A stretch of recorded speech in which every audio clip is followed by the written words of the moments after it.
we go. Welcome to another episode of Did You Know with Raymond Lombard. I'm Vesta Kutsia, and this is going to be an interesting episode today because we were just saying perfect timing for coming into chapter 17 in this book, How to Navigate and What is Happening in the World Today. It's almost like this book was written prophetically. Absolutely. And, it is a prophetic book. It is a prophetic book. So I wanted to say, before we start today, this book, How to Navigate Through the End Times, if you are in South Africa and even in Namibia today, you can go to all leading bookstores, go ask them about bargain books, exclusive books, Koom Books, Wordsmith, PNA, everyone, you can go there. They will, if they don't have the book, you can even just ask the manager to get it in for you and they'll have it within a few days. So this is available. Go get it. Follow along. We're on chapter 17. If you're watching globally, it's available on Amazon.com. So go get it. You can get your hard copy book straight to your house, Amazon Prime, quick delivery. And come and follow along because this is going to be an interesting one. Today, Dr. Ray, how are you doing? I'm good. Are you ready for this? Oh, one? yes, absolutely. It's going to be an interesting one because as we're sitting here today, it's the month of June 2025. If you may be watching this in the future, there is a real war happening in Israel at this moment. It's been a Palestinian war. Now we've got Iran that has joined in as well. Yes. And as we are on chapter 17 today, chapter 17 of this book, How to Navigate Through the End Times, is about the Israel-Palestinian issue. And I think it's the first issue we need to look at today, getting a biblical perspective on this current situation to actually tell us what is really happening there. So, Dr. Ray. Yeah, it is actually a Israel-Arab-Palestinian issue.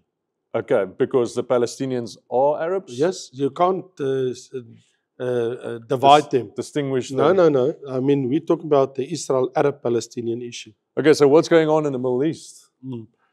In my book, it's quite amazing. The book had just been published. I asked the question, I think is it on page, let me just quickly go there. Will there be more wars in the Middle East, page 171? 17.6. Yes, and I asked the question, the big question is, will there be more wars in the Middle East? This was published 6 months ago. Yeah. The answer is a definite yes. And why did you say yes there? Because of Luke chapter 21, verse 24, when Jesus said, and they will fall by the edge of the sword and be led away captive into all nations, and Jerusalem will be trampled by Gentiles until the times of the Gentiles be fulfilled. And at this moment, I mean, ballistic missiles from Iran is raining on Israel. And what is amazing, Vessel, listen to this. In Matthew 24, when Jesus predicted the destruction of the temple and he had his talk about the end time, listen to this. Jesus said in Matthew 24, verse 6, you will hear of wars and rumors of wars. For nation will rise against nation and kingdom against kingdom. And there will be famine, pestilence, earthquakes in various places. These are all the beginning of the sorrows. I mean, Jesus said in the end time, wars and rumors of wars. See what's happening in Russia and in the Ukraine. I mean, and you know what has just happened is that Zelensky, how many of the bombers, the B-52 bombers he took out of Russia. I mean, those are the big planes, the biggest planes, warplanes ever built by the Russians with the drones. But now look what's happening between Israel and Iran currently. Yeah. So on the question, what is happening? It's a fulfillment of the prophecy of Jesus that Jerusalem will be trampled under the foot of the Gentiles nations until the end. In other words, it will not stop. So you're saying yes. Looking at Luke, Jesus was saying Jerusalem will always be at war. They will be trampled by the Gentile nations, meaning the Arabs or even wider. It's very true. But actually, if you think about it, it's only the Arab nations that fight with Israel. There's no other nation. Yeah. Egypt is Arabs. And what? I mean, Syria is Arabs. They? Like, I was listening to a thing I told you today by President Netanyahu, where he actually spoke. He's like, there's over 60 Arab nations surrounding Israel. Right. The size of the United States of America, North America.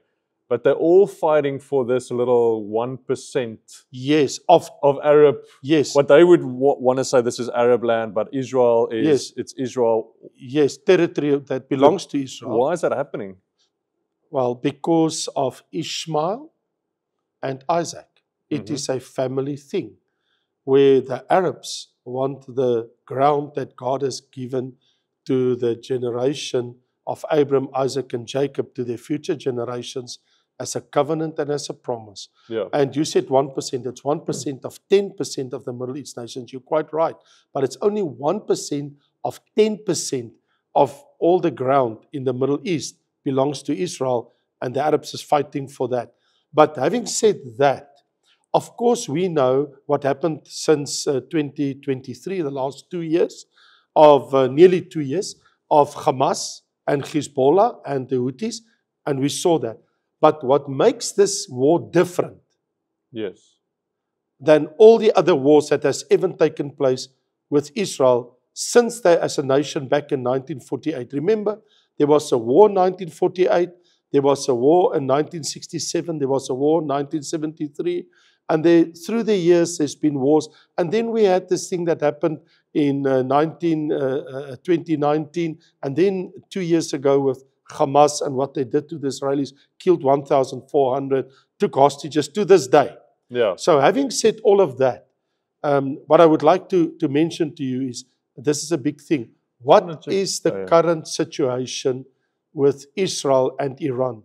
Well, it is about them having the possibility, the Iranians, of having very soon a nuclear bomb. Okay. So what's happening currently, Israel says, no, you can't have an atomic bomb. And the American says, you can't. And the biggest friend of Israel in the whole world is American, which is a democracy. Yeah. And remember, Israel is the only democracy in the Middle East. Okay, that's true. So that also tells you what's happening. So Israel is fighting to make sure they will take out the scientists, all the material. Do you think the end of the world will be because of an atomic bomb? Do you think atomic bombs are going to have influence at the end? If you talk about the end of the world cannot take place before Jesus comes, number one. Yeah. So, I mean, the end of the world will be the second coming of Christ. That is the end of the world. Looking at Armageddon happening, right? Would we see nuclear weapons involved with? Well, this is very interesting that Zechariah chapter 14, 13 and 14 talks about people will stand and their eyes will fall out and their tongue out of their mouth and the flesh on their bodies will fall off. So it's very interesting that the prophet Zechariah, he talked about a war. That he would see something like that. Where the flesh just falls off people. My question. And he wouldn't have known about nothing. Atomic bomb. Exactly. So my question to you is just a simple question is, when does people's eyes fall out of their sockets, and when does their tongue fall out of their mouth and the flesh of their bodies, if not a type of chemical war or atomic bomb war? Yeah, like nuclear radiation. Exactly. So when we look at Bible prophecy and we look at what Zechariah says, so he talked about a war like that. Yeah. So our question would be, when will be a war like that? It could be during this time. It could be after the rapture. It could be during the 7 year, because the Bible didn't explicitly say exactly when, but it talked about that war, that it will happen. So according to us, Zechariah, so you don't know if Zechariah was speaking about Armageddon? Oh, he does. Very surely. He does talk very clearly about Armageddon. Okay. He's talking about during the time in the 7 year tribulation, of course. But of course, there's many other prophecies. And it's like, for instance, does the Bible talk about the First World War or the Second World War? It doesn't. No. Or the Third World War or the Fourth World War. The Bible doesn't. So when people talk about it, I'm saying the Bible talk about wars. It doesn't talk about the First, Second, Third, Fourth World War. Yeah. So, but the Bible talk about Armageddon. Yeah. But we're not there yet. And the last Gentile king will be the Antichrist. So when we get to the issue today on the table, let's talk about what's happening right now. What's happening right now is Israel wants to do anything in its power to make sure that they take out Fordo. Fordo is? The place where the biggest facilities, the Fordo atomic facilities, which is 200 meters underground in a mountain in Iran. And so the real concern is, I actually just read today that they say the Israelis are of the opinion they are days away of getting some type of warhead that is close to atomic bomb. And so they just feel we have to act, we have to stop it. Wessel, I think, let's just put it in a broader context. And I mentioned it in the program earlier this week, that when Merkel, the previous premier of Germany, said, the Israelis is doing the dirty work for all of us. Okay. Yes, because who's taking out all these facilities that the Iranians prepare to have their own atom bomb? Israel is doing it. Do you think, because Israel is a Jewish nation and we're reading this in Luke, it's a New Testament. Yes. Do you think they know the New Testament and they go, we are going to be at war for the rest of our lives? That's why they're so quick to protect. No. Or do they not know this? No, they don't know, but they do know. Because it's not a mystery to them. They should be able to read the New Testament and go, No, they don't read the New Testament, Okay. but they read the Old Testament. okay. I will read of this war for you in the Old Testament. Okay, tell us. In Ezekiel chapter 38, where it says that in the last days, the Lord says, Persia, Ethiopia, and Libya are with them. Gomer and all his troops, the house of Tucharma, and the people of the north prepared to be ready, and they will come to fight in the land of Israel. So it will come to pass. So what I'm saying is, when the Lord talked about this Gog and his allies attacking Israel, this is in the context of the Great Tribulation. Yes. But it's clearly said Persia. Now, Yeah. Persia is It's- modern day Iran. Yeah.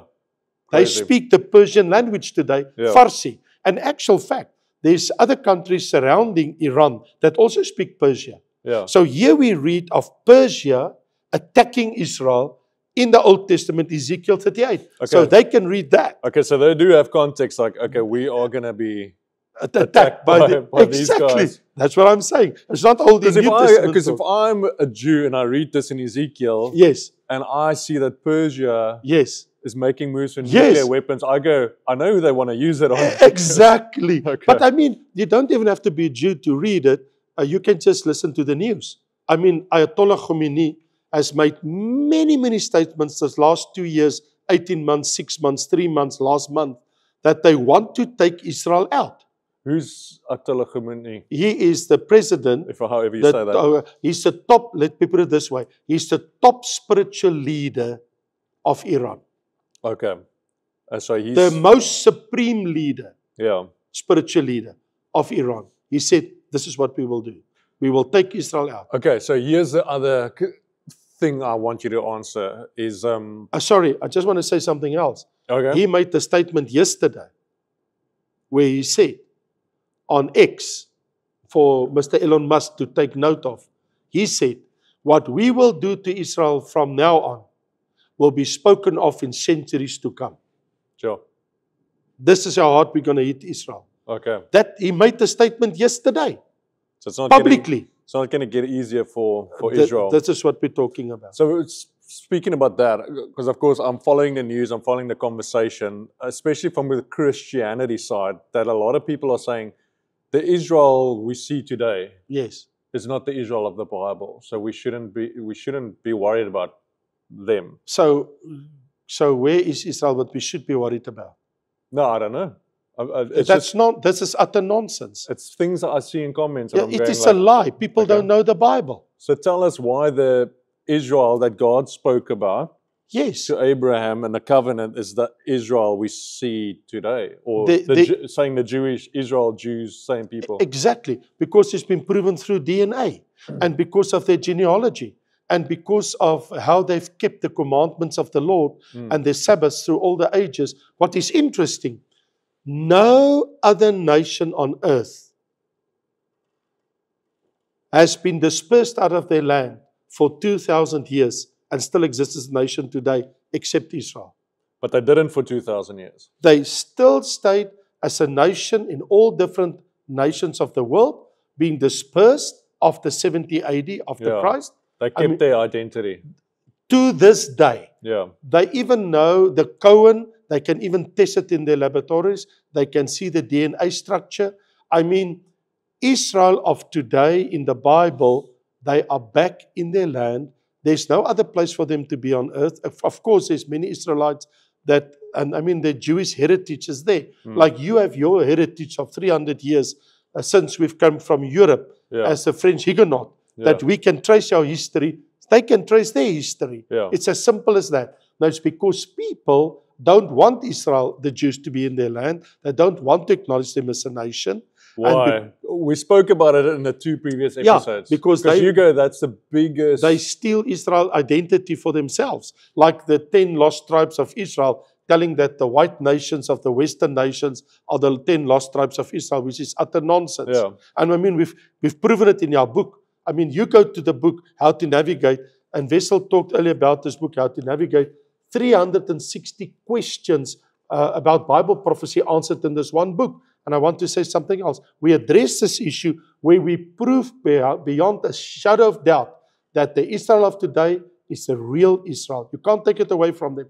And it did not replace the church. It's not replacement theology. Remind us of the significance. We spoke about it in the previous episode, but the significance of the Israel of the Bible being back in the Israel of today. Because God has kept His promises. He's a covenant God.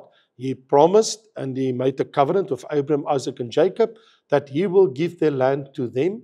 And I mean, since 1948, they're back in their land. God has kept His promise to Abraham, Isaac, and Jacob.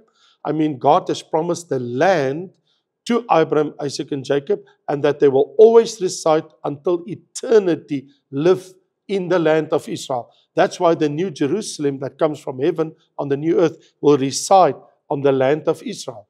Where is the land of Israel? Exactly where they are today. As we see in Genesis 15, I can read it to you. Where is the land of Israel? Here's the borders.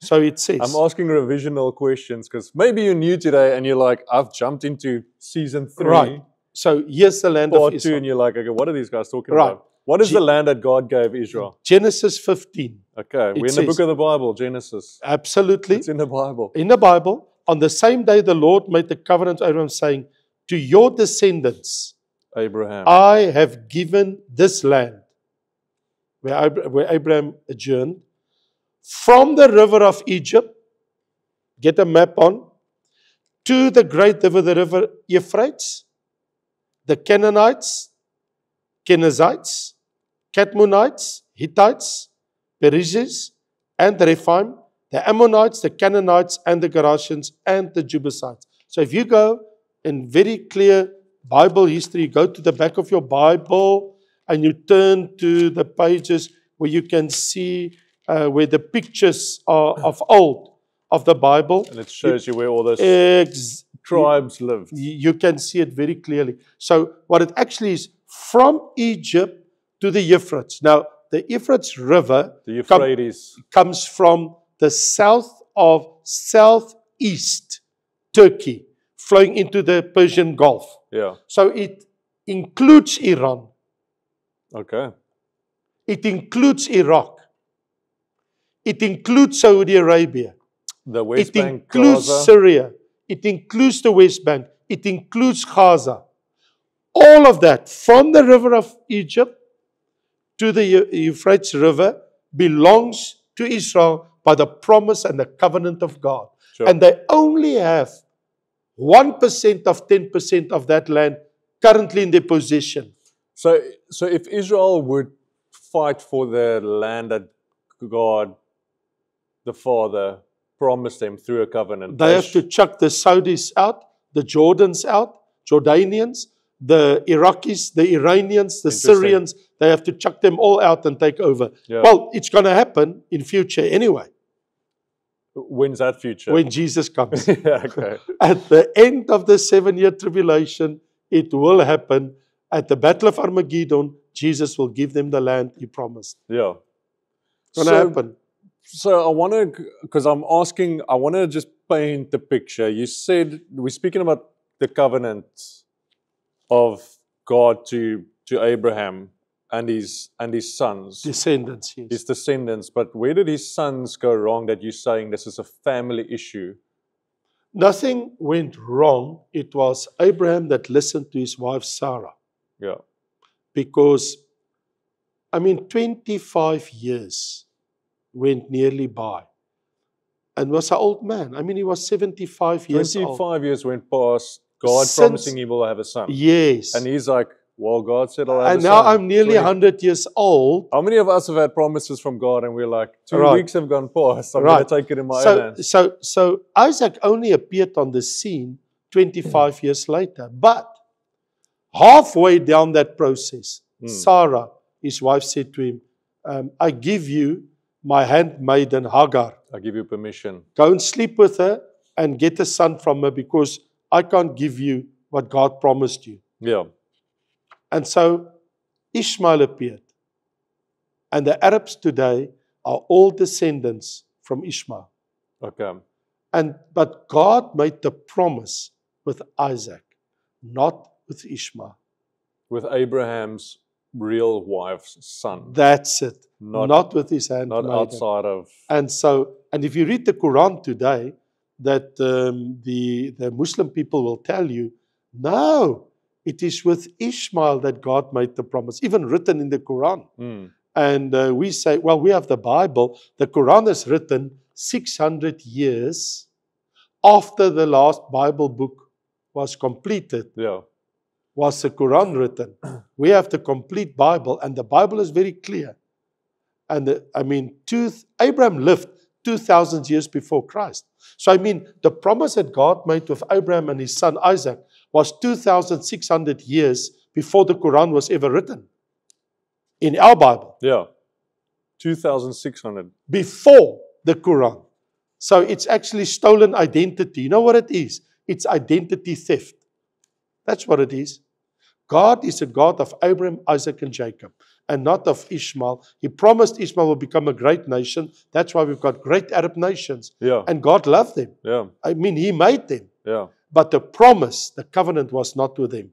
So Israel belongs to Israel, the land. So what we actually see today, Wessel, is where Arab nations, especially Iranians, want to take Israel, the Zionists, out of their country. That's what Hamas wants. That's what the Houthis want. That is what Hezbollah wants. All the proxies of Iran.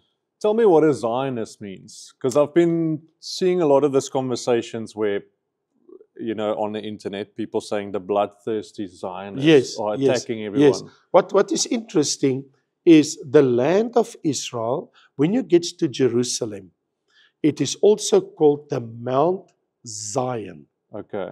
So when you stand on the Mount of Olive and you look to west to the Mediterranean Sea, you see the Temple Mount, you see Old Jerusalem, and eventually to the right far of Tel Aviv, and then eventually the Mediterranean Sea. So when you stand on Mount of Olives and you look in front of you, you're actually looking onto Mount Zion. Okay. And to the right, you have Mount Moriah, where Abraham offered his son Isaac. Okay. So now when we talk about Jerusalem, Mount Moriah, Mount Zion, it's all the same place intermingled. So that is why they are called Zionists, because they are from that area, Mount Zion. Okay, but is there a specific belief behind being a Zionist? I know in South Africa we've got some tribes who are Zionists, and what does that mean? They want to identify themselves like we have the 10 lost tribes where people want to say they are the new Israel. Okay. So by saying Zionists is just, but let me put it this way, you have true Zionists, which is the Jews and the Israelites. They are Zionists as a nation. But then you have Christian Zionists. Yes. When we say, in actual fact, you are a Zionist and I'm a Zionist, a Christian Zionist, in the sense of we declare that the Bible is true when it says the land of Israel belongs to the people of Israel, the descendants of Abraham, Isaac, and Jacob, and that Zion and Jerusalem and Mount Moriah and Mount Zion belongs to Israel. Do you believe it? Mm. That makes you a Zionist. Okay. And what we actually are saying, that concept Zionist actually means we encourage the Jews to return back to their homeland. Yeah. Because I feel like it's used in a derogatory way, in essence, from the Gentiles, going like, these guys are calling themselves Zionists, meaning they are the chosen people of God. Therefore, they've exalted themselves. Therefore, they can attack everyone. Therefore, but if you look at the context of what we're reading here, from a covenantal position and a land given to God and them fighting for what is theirs, I'm just seeing how But people that's exactly what it is. I know, but I'm seeing how people are using it as a bad thing, because they would look, if you're not a believer in the Bible, you're just going to go, Raymond is saying he's better than everyone. He's chosen by God. God has chosen him. So you look at it, it's like these guys think they're better than everyone, so But- they can do whatever they want. No. This is a Roman 11 issue. Okay. Because the Roman 11 issue means, what is Israel's position today when we look at the church of Jesus Christ in our world? Because in Romans chapter 11, we read very clearly where the Bible states, "For I do not desire, brethren, that you should be ignorant of this mystery, that blindness in part has happened to Israel until the fullness of the Gentiles." So the question that Paul are dealing with, so what is the position of Israel currently? And he says, concerning the gospel, they are your enemies. Okay. Because they rejected Jesus. Yeah. But concerning the election, Abraham and Isaac, the generation from Yeah. them, they are beloved for the sake of the fathers. Okay. So you can't change it. So they are the elected people of God, Mm. the Israelites, the Jewish nation. You can't ignore it. Yeah. But they do not love Jesus as a nation, which means, according to the gospel, they're actually our enemies. That's true. But according to the election, Yeah. they are the beloved. Yeah. So you have this dualism inside of you. And that's all the episodes we're getting into, where you're trying to understand what God is trying to deal with us as a church, Yes. and what He's trying to deal with the Jews, and what's going to happen in our next, where we go into things like, do we believe in the rapture? Right. Or what type of We rapture? will get to all of that. Yeah. Before No, I'm we just wrap saying up, how we. yeah. Before we wrap up, I think that I need to make a very clear statement for everybody listening to our program. I want everybody to hear me very loud and very clear. When you talk of a world view, you will have a different view. Yeah. When we talk of a biblical perspective and a biblical view, everything changes. So, Vessel, our program is designed not to bring to the people a world view, because then everything goes, and truth is can be changed. Everybody has his own truth in his own eyes. Yeah. But once we go to the Bible, if this is our measure, if this is the stated truth, the Word of God, Yeah. then from a biblical perspective, everything I'm telling you, that is true. People will differ from us having a world view. Yeah. But you cannot differ from what we're saying if you have a biblical perspective. Yeah. So what I just want people to understand, it's one thing to have a world view like the United Nations. They have a world view and they've got their own thinking and saying about Israel and the Arab nations and everybody screaming what they want. And you can think and say whatever you want and get enough of it for yourself. But the moment we turn to the pages of the Bible, we have to be very upfront and we have to state it very clearly. God's perspective. These are my people. They are the elect. Yes, they are in a certain sense our enemies. But yes, the land of Israel do belong to them. And yes, Jesus will return to them. And yes, they will build the temple. And yes, the Antichrist will come. And yes, there will be many wars. And yes, this Iranian war is not the last war. And yes, the Great Tribulation is coming from a biblical perspective. Yeah. Precisely. It's crazy. But it is what it is. Because there's a lived experience, which if you in a worldly perspective look at what's happening and your heart breaks. Yes. But How then- can they do what they do? And then you look at the biblical like you say, perspective, and you go, They fight for their land. wow, okay. So what we're seeing is this is just the beginning of what we see in the Bible is going to talk about the end of days Yes, and the return of It's the Jesus beginning of Christ. the end. Absolutely. Yeah. Yeah. And therefore, make sure if you are a Christian today that you're living a holy life. Or if you're not a Christian today, that you can actually say, Jesus, I want to make you my Lord and Savior. Because the reality, how do you always say it? It's written on the wall. Absolutely. The writing is on the wall. The writing is on the And wall. here's something else. During our program, we will always come to you from a biblical perspective. So, irrespective of what the world says, we as Christians have to bring the truth of the Word of God to the fore. And this is what we're doing in this program. And I'm very happy for you having discussions with me on questions, because sometimes the questions you ask would probably be the questions that people with a worldview that are not really Christians. Well, maybe I'm looking asking at the program. worldview perspective because I don't know the Bible as well as you. Okay. And then I'm asking you, hey, well, tell us what the Bible says about this. Because I can follow Instagram and Twitter Exactly. and Facebook like 99% of us. Sure. Because that's where we're getting our news. Right. Depends on what the media is saying. And it's twisted, and there's heresies and a lot of falsehood Yeah. and being put to you. And the devil out there, he makes sure that people get the worldview the whole time. And that's what we're all being fed. So this is such a privilege that we get to ask you the questions. And it get actually a just helps. Biblical view to understand my Christianity, Yeah. understand Christ, understand Israel, understand your calling, understand the end time. So thank you so much. Let's go. And there's still so much in chapter 17 that we haven't even spoken about, but you can get your book and you can go read about it, because the next one, chapter 18, we're going to continue a great conversation here. Dive into the depths of what's happening in the Middle East and what's happening. So, thanks, Dr. Ray. God bless. I hope this was a blessing to you. If you think this will be a blessing to someone else, please share, forward this conversation. And subscribe. And subscribe to our new English channel, which is Raymond Lombard Teachings. Well, that's where Did You Know lives right now. So thanks for being here with us today, and we see you at the next one. God bless.